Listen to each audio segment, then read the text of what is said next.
Hello YouTube, it's Chris, Harrier Pipes. Hope everyone's doing well. Just checking in for my weekly vid really, and got some pipes to show you.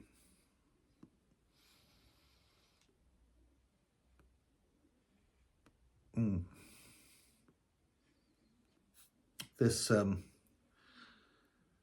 prototype Bulldog that started smoking recently is fantastic with Latakia. It's a good lat pipe.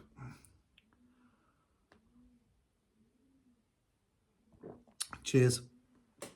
I'm smoking some of the other Robert Lewis blend that I buy, which is the 123 mixture, which is very similar to the tree mixture that I was on about in terms of strength and stuff. But it has some cigar leaf in it. I have a tin that's quite old now, so with a bit of age on it, it's excellent. For me, not as nice as the tree mixture, but very good. So I've had a good week. Not much happened yesterday because I was nursing a hangover. The neighbours came round for a barbecue, and I had a 40-year-old bottle of Genepi, which is like a digestive. It comes from the mountainous region in the Alps, France, and sort of a wild flower that grows very high up in the mountains, and they collect it and they make what they call annual, which is alcohol basically.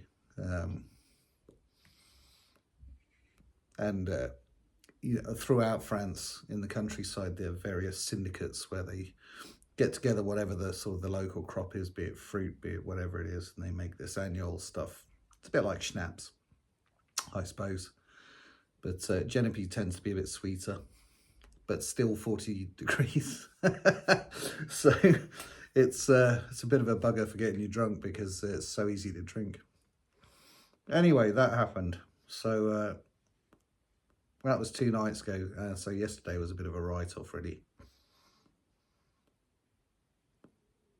But it's been a productive week. So all is not lost. And oh yeah, I wanted to do a shout out for a channel that Piper X1X mentioned on his channel, Jonathan, the other day, and it's for a channel called But I Digress. I think his name's Fritz, maybe.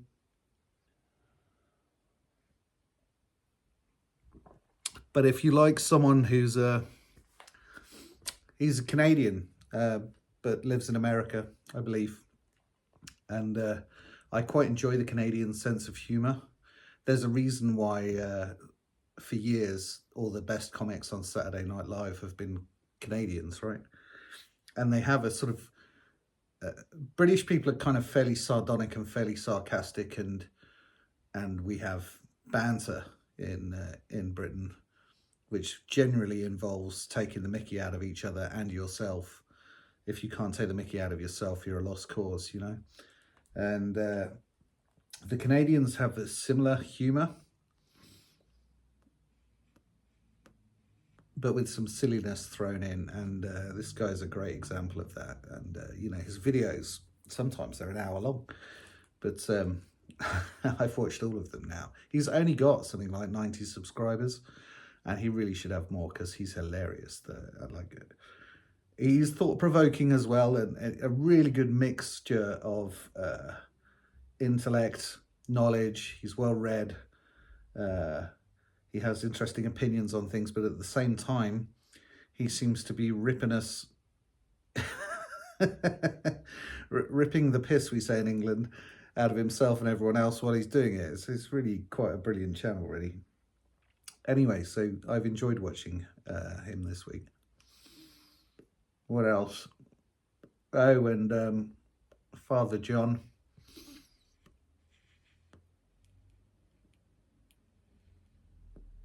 On a Pilgrim's Progress was bought himself a Land Rover, an old one. And I said to him, I have a Land Rover story. I when I moved to France, I sold my 1 Series BMW because it was rear wheel drive and there was a problem with it. It had a recall for a part on the engine, and there were no parts in Britain at the time, and only 4 in Germany for all the same model. So it needed shifting. And so I sold it, and I took the cash, and I was in a bit of a rush to have a car, and I ended up buying a Freelander Mark 1.5, which was the facelift model. And I thought, I've done well here. I've got a 4-wheel drive Land Rover. I'll be up and down the mountains, no problem. It was a tank. For me, I've always had hatchbacks. It's the only big boy car that I've had, really. And sorry, I dribbled into my pipe and it's annoying me, which means it's probably annoying you, because if you can hear it gurgling away. Anyway, so got this Land Rover, didn't think anything of it. My first flat that I rented in near Chamonix, in a village called Les Ouches, was with my ex, and it was a chalet that was split into 2 apartments. Really beautiful, but it was at 1,400 meters altitude, and I was a chef, so getting home at night could be a bit dicey if it had snowed, you know. Skating up a mountain, windy mountain lane with all the deer and wildlife and trees falling down and everything that happened. So I was quite glad of my Land Rover. But there were times when I couldn't get it up the top. You know, there were times where I had to leave it and go and get it again in the morning. Anyway, when you have a British car in Europe,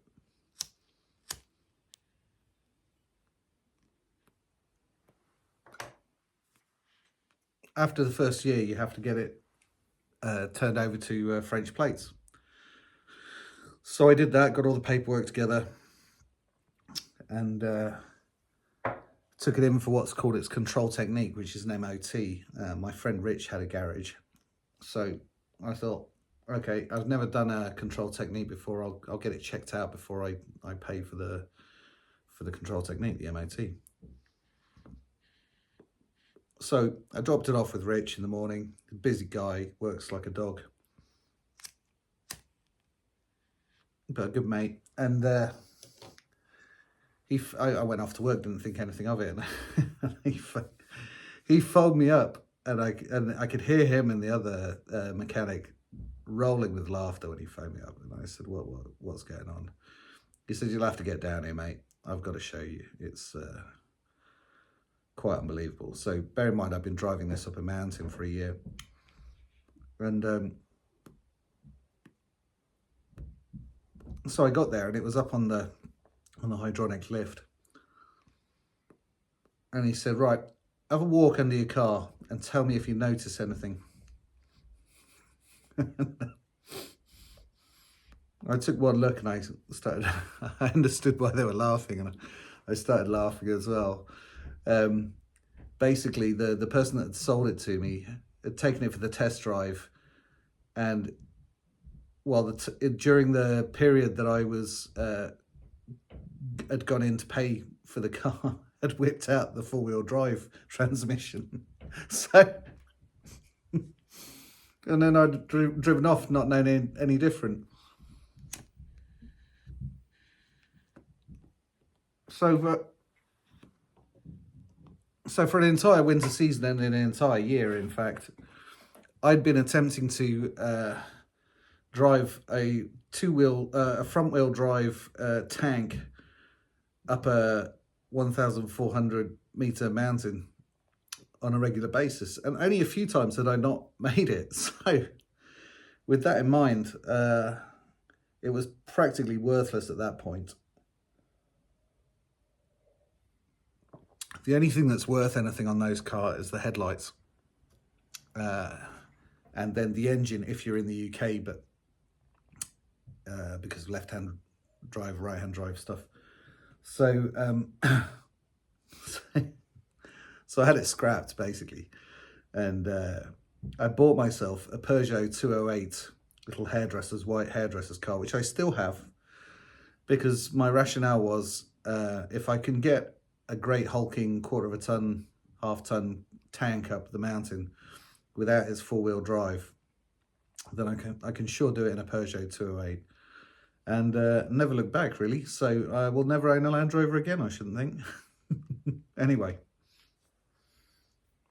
that's for Jonathan's benefit, Father John. Now,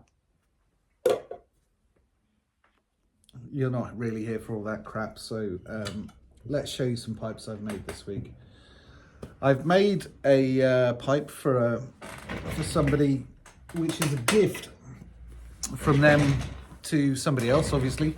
And normally I don't show pipes that are gifts because I don't think it's right in case somebody catches a whiff, gets an idea or something like that. But he told me he wanted me to do the video because it would be nice for the recipient when they, when they receive the pipe to see what I say about the pipe, given that I made it. So here goes. We were hoping for a smooth and we got a smooth. And this is it. Now, what's different about this volcano to my other volcanoes is that it's a 9mm filter pipe. Some nice grain going all the way around. I really enjoy making this shape because the straight grain really, if you get it right, suits the pipe beautifully. It's got wonderful bird's eye underneath. Look at my camera's focusing. Woo! There we go. Lovely bird's eye. And a French boxwood accent ring, which is local boxwood. Initially, the chap, I won't say names, so I don't want it to turn into what I fear things will turn into. Had asked for horn with this stem material, but I don't particularly like horn with this. It does work if it's really light horn, but I think the boxwood is much better with this classic Cumberland because it's so neutral. So there's no sort of shapes or swirls fighting against a different shape. So there we go. And obviously to mirror the underside, I've put a bit of a scoop in the rim there. There you go, you can see that to mirror that. So yeah, very happy with that, how that turned out. Let's put that down somewhere safe. That's got to go off in the post tomorrow. I can't afford to put a ding in it and have to get the ding out. And then I've got another four pipes to show you. I think I showed, sorry, I think I showed last week the start of a devil's anse, or an anse, whatever you want to call it.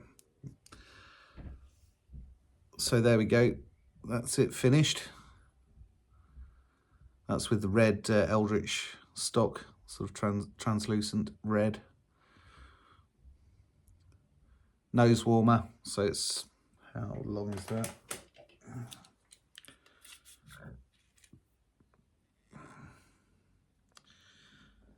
Yeah, 115 mils in length, so anywhere between sort of 120 or less is really a nose warmer size.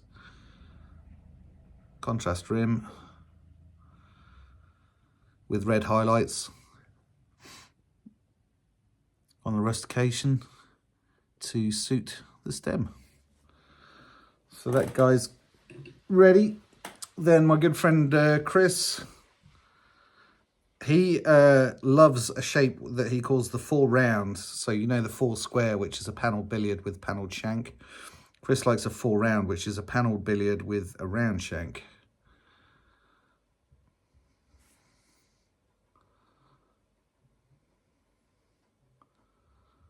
So there we go. It's more of an octagonal thing that I've done there, I suppose, to put the smooth highlights on the side, make a bit of that. There we go, so that's Chris's pipe. And then a chap called Sean has ordered 3 pipes, but the first one that I did of one of the pipes failed. There was a fault in the shank, so I couldn't use that. So I've now finished 2 of them, and I've just got the stain on the 3rd one, so he's nearly there. But I'll show you the 2 I've finished. One is a Prince, sandblasted Prince, with a horn stem.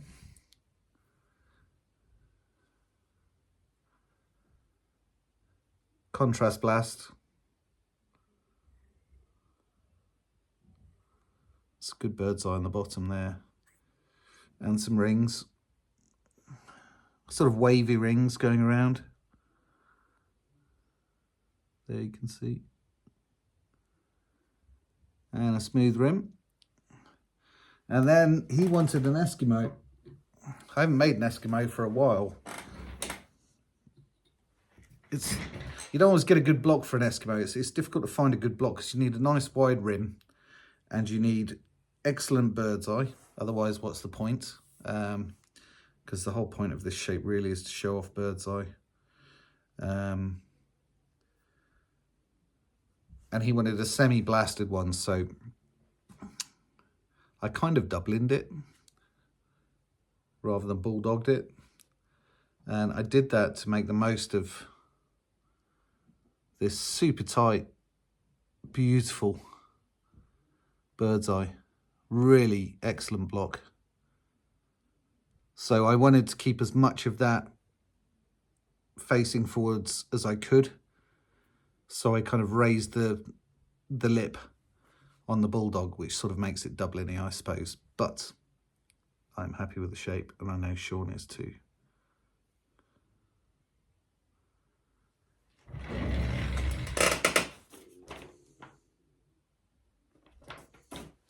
I had to check it with Sean, not Shane, because I had a Shane the other week. Sorry, Sean. This is with the Eldritch Cream and Ivory, which actually goes well against this kind of medium brown contrast stain that I've done. So quite a cool, I like this pipe, it's cool. I might make more of these, provided I have the blocks. You've got the straight grain against the ring grain poking out there. Really excellent piece of briar all the way around, you know, no disruptions to the rings.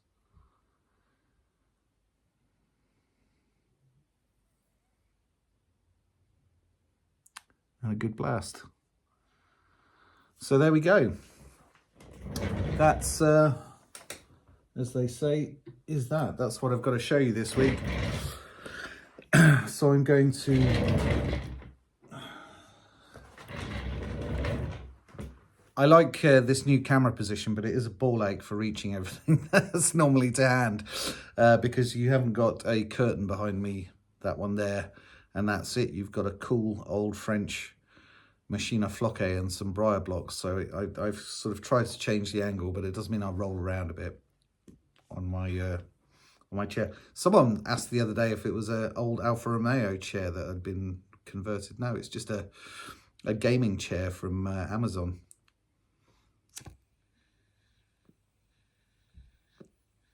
But given that I spend a lot of time on my bottom, it's very comfortable. So that answers that question. I don't think I got around to answering that one. So there we go. Quite a long video for me, but I did promise I'd tell the Land Rover story to John, Father John. And I had quite a bit to show you and talk about. So there we go. Not long now till Chicago. And I am on target with my pipes. But like I said last week, anything can happen, so fingers crossed. And that's it. So cheers, everyone. All the best, and have a great week.